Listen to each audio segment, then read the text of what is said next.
E, Zé Eduardo, eu até tinha trazido aqui uma apresentação, mas eu acho que em função do tempo, acho que é melhor deixar aberto para as pessoas fazerem perguntas, não é isso? Pode falar? Pode falar, eu falo. Deixa eu ver como é que desliga aqui a...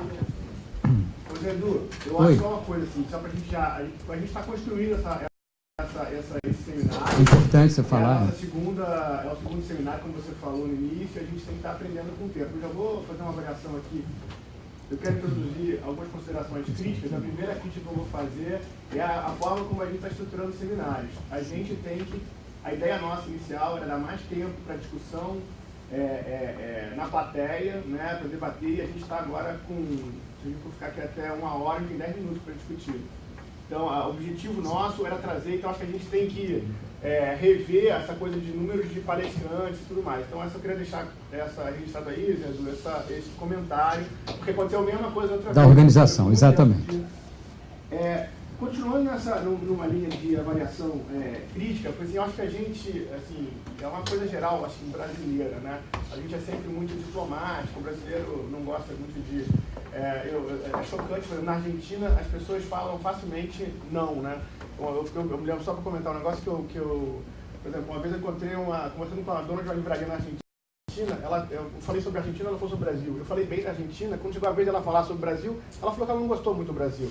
Isso não é muito típico do brasileiro, a gente gosta de ser mais diplomático, né? Então, mas a gente tem que tentar fazer isso sem evitar a gente também tratar dos problemas, das questões fundamentais. Então, eu queria, pelo menos do meu ponto de vista, garantir que a gente pelo menos tocasse em algum desses problemas que parecem que são fundamentais. Entendeu? A gente não pode ficar falar de várias coisas técnicas, mas tentar juntar essas coisas e tentar pensar sobre elas. Por exemplo, os dados que o professor Márcio mostrou, que em detalhes são muito interessantes, etc. e tal, mas assim, eles são consistentes com a experiência de todos nós, né, no dia a dia, os problemas que a gente enfrenta no transporte, no transporte urbano, no dia a dia. Ele é consistente também com as protestos que estão tendo atualmente no Brasil, né, sobre esse problema do transporte urbano.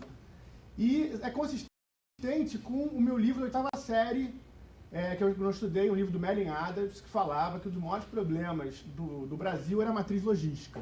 Nossa infraestrutura na época, isso aí foi no final dos anos 80, se falava que a nossa matriz energética era muito boa, mas a matriz logística era muito ruim, e tinha exatamente esse problema, concentração no modal rodoviário, pouca ferrovia, pouca hidrovia, não sei o quê. Então isso aí são 20 anos que esse diagnóstico, eu vou assumir que está feito, porque eu tive acesso a essa informação lá com 14 anos. Por que a gente não consegue avançar nisso? Eu não sei se eu vi uma explicação na mesa. O Saul dá uma explicação que eu não acho muito convincente, que todo o problema era falta de planejamento até o PNLT e agora o nosso problema é puramente administrativo e executivo. Resumindo muito o que o Saul falou, ele pode se defender depois, dizer que eu estou distorcendo o que ele disse, mas o que eu entendo é isso. O nosso problema hoje, já que tem o PNLT, a gente resolveu o problema de planejamento e falta o problema, o gargalo burocrático executivo. É isso? Todo problema é esse? Ou tem alguma outra ferramenta? Quer dizer, por que tão difícil? Como é que os incentivos funcionam hoje no país para a gente continuar reproduzindo a questão rodoviária? Aí eu faria a pergunta para os meus colegas do BNDES, do DELOG. Quanto o BNDES hoje desembolsa para o pró-caminhoneiro? Quanto o BNDES hoje desembolsa para a construção de infraestrutura ferroviária, por exemplo? Dentro do desembolso do DELOG, qual a participação que vai para a rodovia, qual a participação que vai para a ferrovia, qual a participação vai para seu transporte aquaviário e tudo mais? Quer dizer, por que esse perfil, se vamos dizer, é o que eu imagino, ele é muito voltado para pró-caminhoneiro, é muito voltado para rodoviário, por que isso acontece dessa forma? Então eu acho que esse tipo de reflexão que a gente tinha que tentar, para tocar nos problemas fundamentais, para a gente conseguir sair daqui com algumas não com respostas, mas com um desenvolvimento de algumas perguntas, a gente tinha que tocar em todos esses problemas. Então, e aí, também, aproveitando, o Márcio, por exemplo, ele falou várias vezes o professor Márcio falou várias vezes que ele é a favor da visão, todo mundo falou da visão sistêmica, mas o professor Márcio o que acha do PNLT, por exemplo? Ele não mencionou o PNLT. O PNLT atende às suas preocupações sistêmicas? Tá? Então, esse é um outro ponto que eu gostaria de tocar. Então, é isso.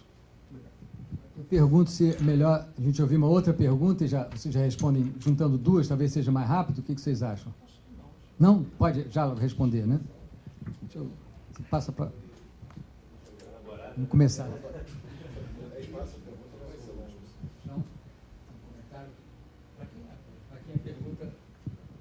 Olha, a pergunta eu mencionei, a gente também queria evitar isso, né, direcionar a pergunta. Certamente, o Dalmo está mencionado, eu falei do Saúl e falei do Márcio. Tá. Deixa cada um responder. Deixa cada um responder. Cada um responde. Bom, com relação à tua colocação, eu acho interessante pelo seguinte. Primeiro que sempre houve planejamento. Então, eu acho que nunca foi um problema grave. Eu acho que a consolidação desse planejamento, no momento que o Brasil passa a ter recurso público, a partir de 2005 disponível, coisa que em um ambiente econômico da década de 80, 90, isso não era tão fácil assim. Você estava reestruturando inflação, TJLP em 20%, você tinha dificuldade de pegar financiamento. O problema sempre foi dinheiro, até o início de 2003, 2004. A partir daí, e tinha planejamento.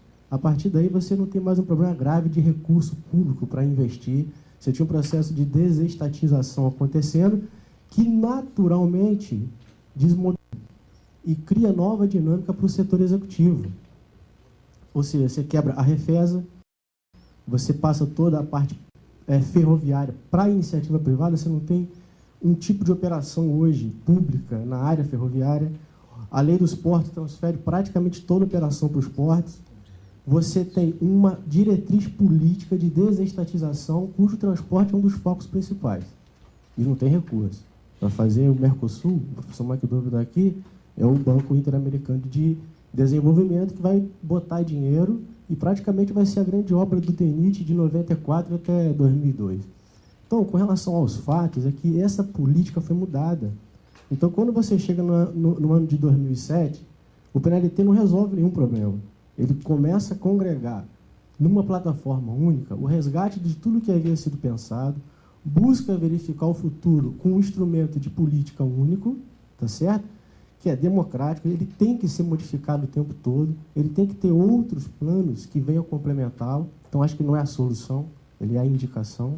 Só que você encontra um ambiente executivo deficitário.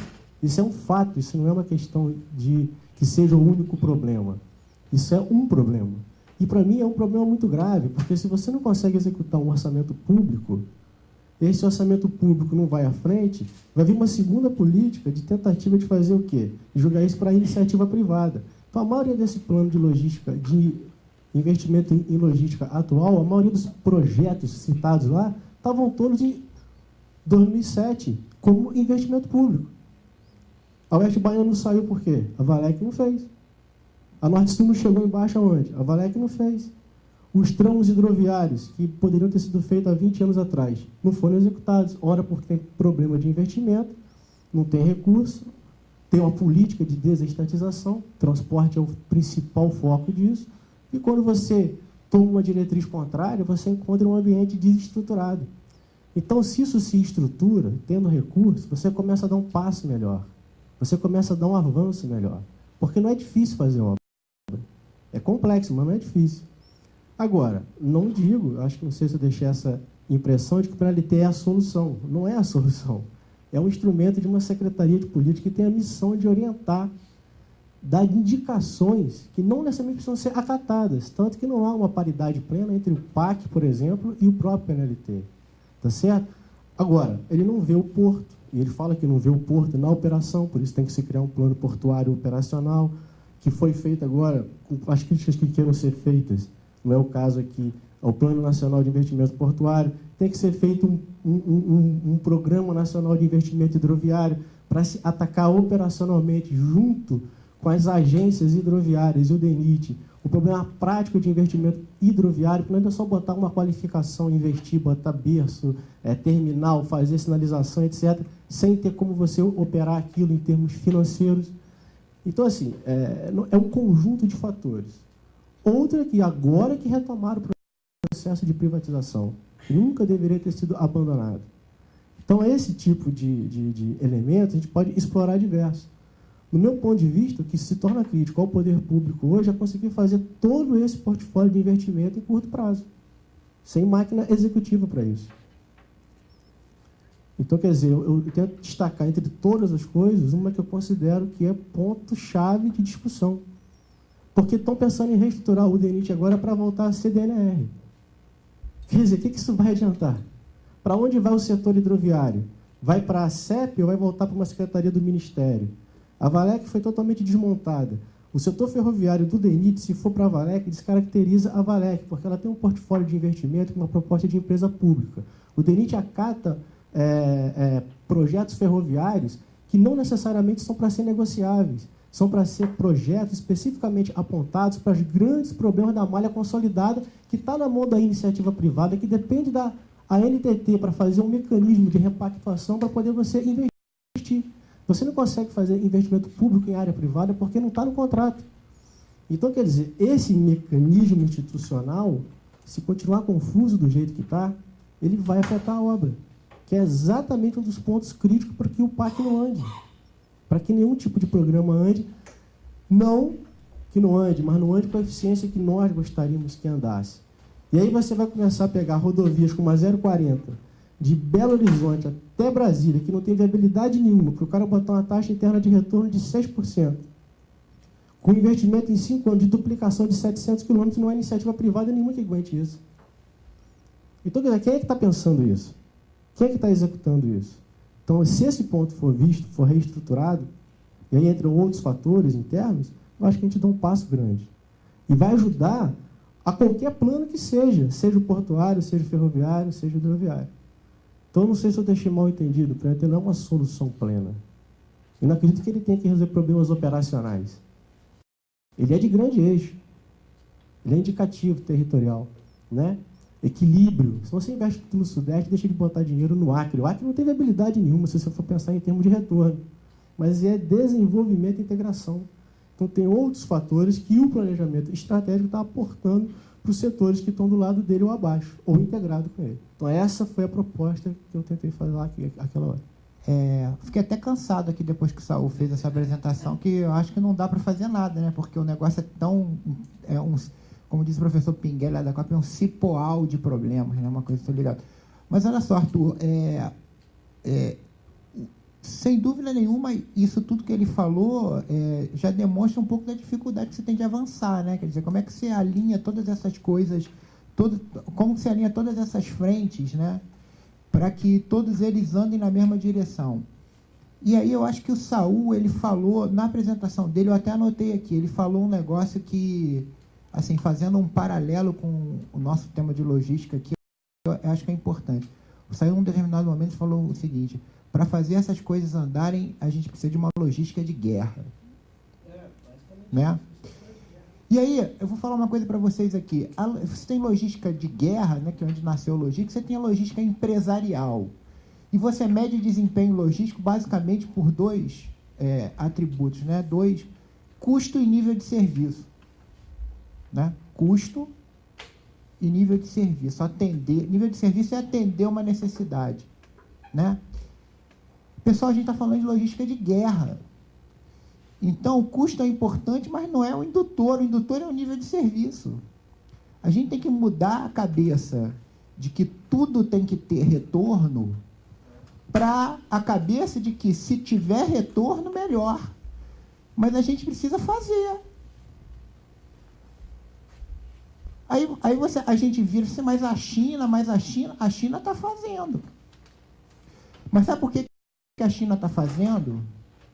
Porque se a China não fizer, se o chinês não comer gafanhoto, ele não tem o que comer. Entendeu?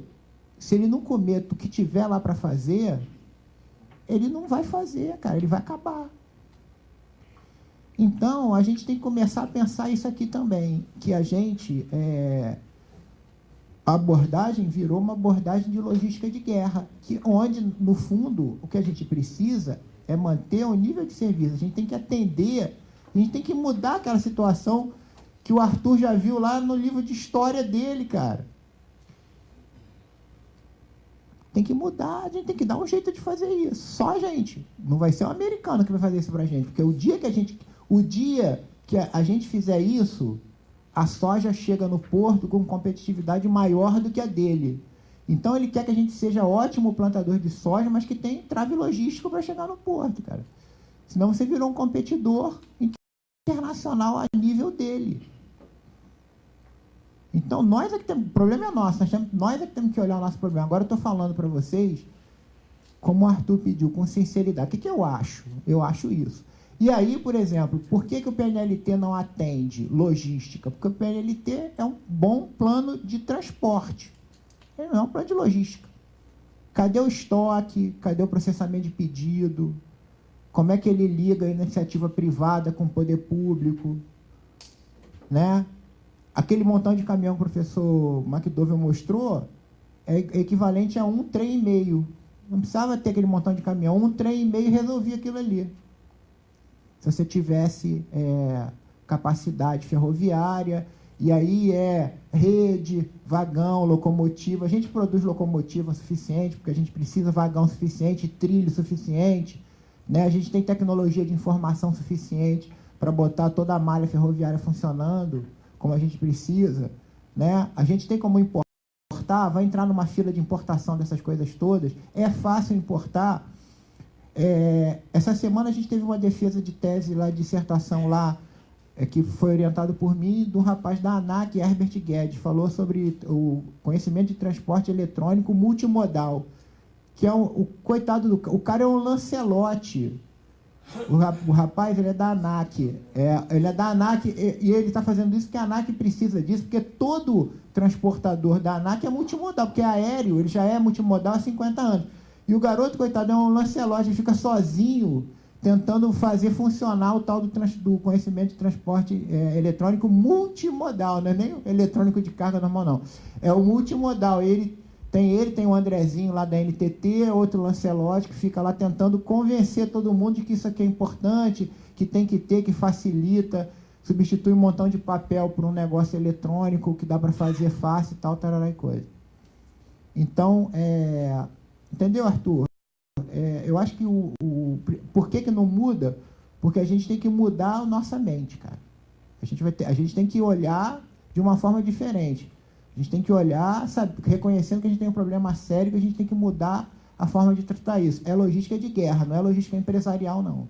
Logística empresarial está em outro país, que já resolveu o problema da guerra dele, já está no nível diferente, tá? O problema, acho que é simples, da seguinte forma, né? Você faz uma rodovia, entrega a rodovia, aparece todos os caminhões, automóveis, etc.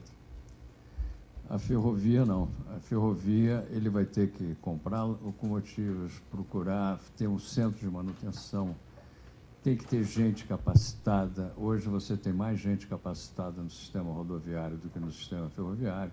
Isso serve também para o metrô. Hoje você tem muito mais gente interessada em BRT do que estudar metrô, né? Então, metrô é uma coisa muito mais complexa, né? O caso da ferrovia, ela é muito mais complexa. Então, você pode reparar que você não tem... Gente, eu, quando eu estava estudando lá atrás, né,